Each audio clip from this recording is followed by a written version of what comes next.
Hello everyone, in this video we are looking at some parts of the chapter Aspects of Novel of Block 4 of the paper Introduction to Literary Genres to Prose and Fiction of Srinarayana Guru Open University. So let's begin. Plot. It is the element of plot that gives structure to the story of the novel. The plot is the most significant aspect of a novel. In simple terms, plot means what happens in a story.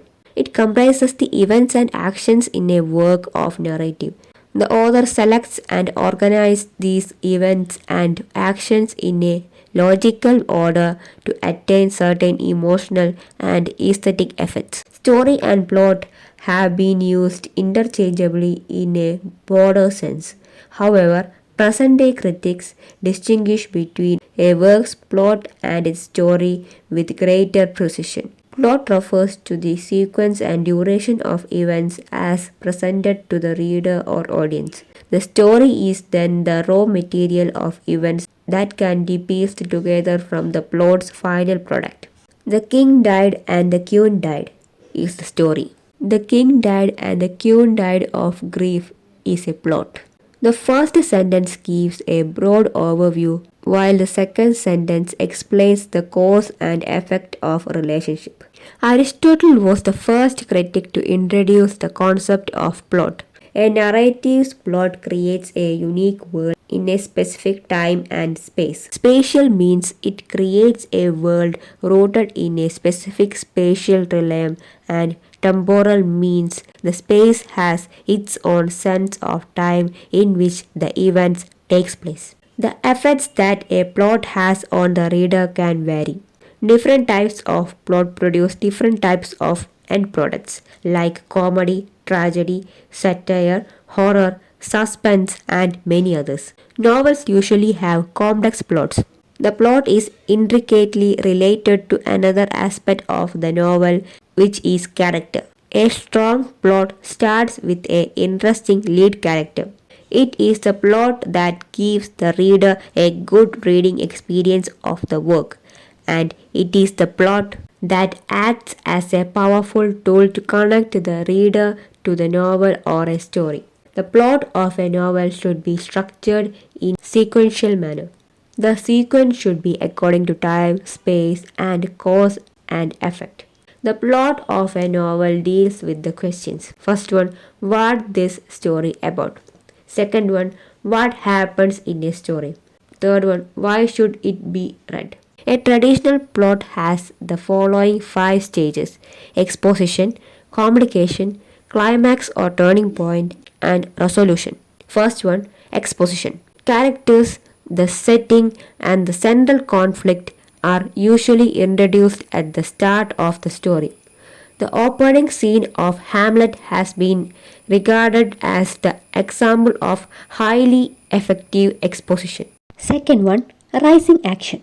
The protagonist finds himself in a precarious position and the events leading up to the climax begin to unfold. Things get more complicated as the story progresses. Third one, climax. At the peak of the story, the main events occur in which the main character faces conflict. Most of the action, drama, and excitement occur here. Falling action. The story begins to slow down and work towards its end, tying up loose ends in the plot. Resolution. Also known as the denouement, the resolution occurs when conflicts are resolved and the story concludes. In certain plots, particularly in dramatic ones, the denouement involves a reversal of the protagonist's fortune, which is failure or destruction in tragedy and success in comedy. Aristotle termed this reversal as peripeteia. Character. A story is an account that a narrator tells the audience about an event that happens to someone. This someone or somebody in the story world is the character, the person within the story world to whom something has happened. Or it may also be the character who has caused something. Characters exist within the story world. They play either a minor or major role in the events that are described in the narrative. Characters are participants in a story's universe. A character in a narrative work can be viewed as a representation of a set of qualities. Characters emulate certain emotional and intellectual qualities from the human world. Characters in a narrative work are entities that bear resemblance to humans whom the readers know in the real world. Within the story world, these human counterparts are called characters. There can be, however, characters who are not similar to real life figures. Fantasy and science fiction have such characters. In such novels, fantastic and non human creatures obey laws that differ from those which we are familiar.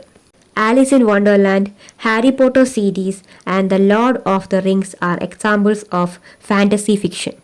An author creates a character by describing them, giving them characteristics, attitudes, and abilities, and having them perform certain actions. Their conversations form the dialogue of the narrative. Another similar term that is used to refer to character is persona. Persona refers to the characters in drama or fiction. In lyric poetry, the same term is used to distinguish between the speaker and the author of the poem. The I who speaks in a poem is implied to be a character and not the author by the use of persona in the poem. Furthermore, in a play, dramatist personae is a list of all the characters who appear in it. Different types of characters. Confident.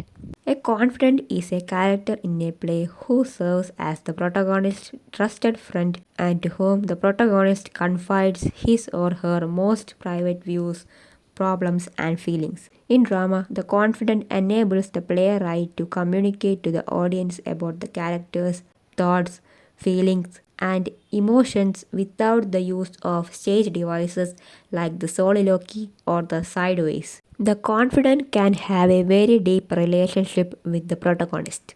Protagonist. The protagonist is the main character in the literary narrative, and all the other characters are described in relation to the protagonist.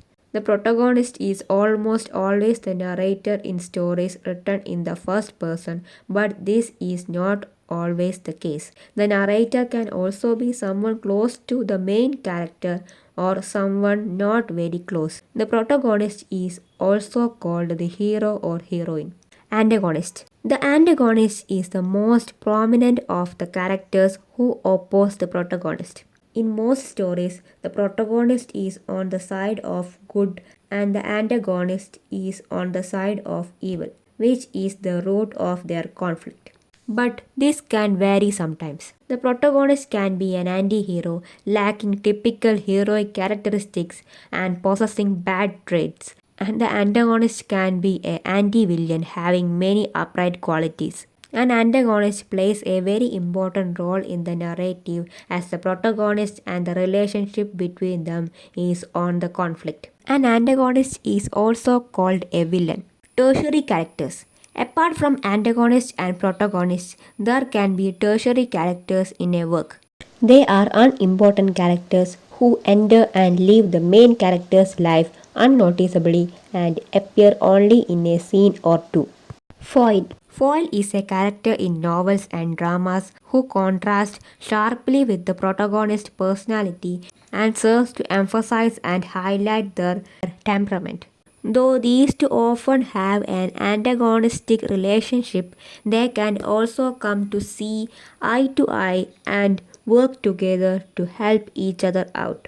The foil's exact position in relation to the protagonist will be determined by their differences. For example, if the protagonist is introverted and the foil could be extremely extroverted, but they can still become friends. If the protagonist is kind and selfless and the foil is extremely self serving, they are unlikely to get along. Choral character.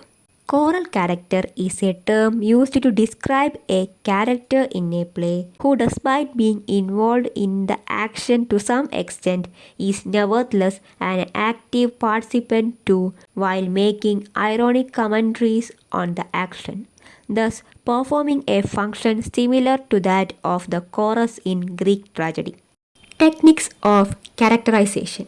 It is through applying different techniques of characterization that a character is developed in fiction. The author describes the character or persons who are characters, gives them certain features, abilities, and qualities, and assigns to them certain actions that they can perform. Two commonly used techniques for presenting characters are telling and showing. Telling method. Telling is the most common method of introducing a character in which a direct description of the character is given by the author. The characters can be described in great detail, including how they look and act as well as their traits and attitudes. When the telling mode is used, the author tells the reader everything they need to know about the character so they don't have to rely on their own imagination to learn about them. Showing method. In showing method, the reader becomes a part of the story world and they experience matters about the characters as nothing is told to them directly. The traits of the character are to be described from their thoughts and actions described by the author. An obvious intervening narrator is absent in this mode. The reader is made to feel as if he or she is seeing a dramatic play through this technique of presenting without any intervening agency. In order to convey an objective view, a person's image is presented purely through their actions and words, leaving interpretation and evaluation entirely up to the reader. Types of characterization. Flat and round characters.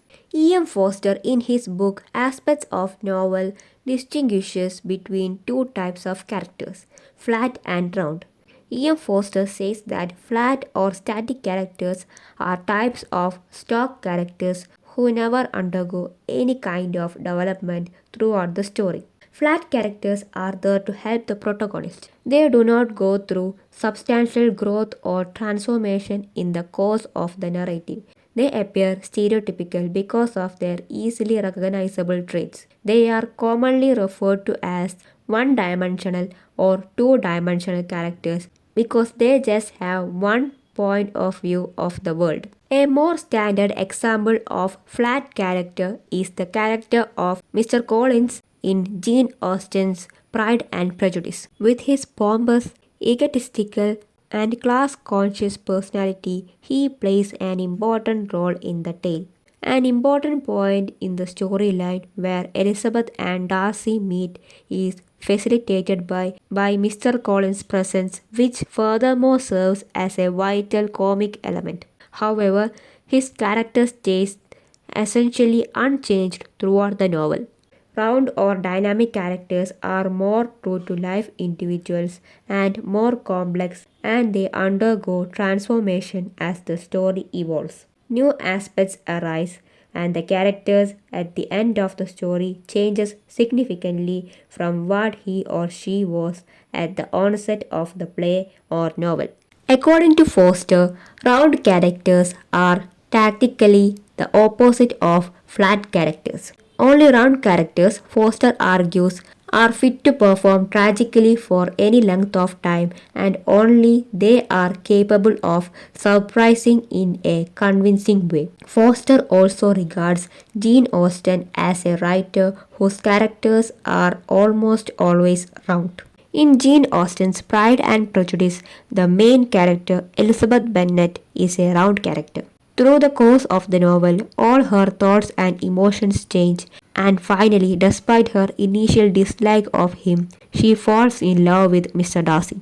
Use of both flat and round characters. Novels become successful only if both flat and round characters are used in them. A few characters must be fit in order to emphasize the main characters. They are called supporting characters as the story isn't about them and therefore making them round would diminish the complexity, the roundness of the main character. Stock characters. A stock character is one whose features are already known to the reader. They are perceived as stereotypes. The readers accept their actions, speech, and clothing to be a particular kind. They are similar to flat characters. Typified or stock characters re-emerge in today's advertisements, films, posters, and television. Major and minor characters. Then, based on the significance of characters in a fictional narrative, there can be major and minor characters. Major characters are those whose actions influence and affect the course of the story. Major characters have central roles in the story and they will be portrayed as round characters, whereas minor characters occupy and will most often be presented as flat or stock characters. That's all. I hope you like this video and thank you for watching.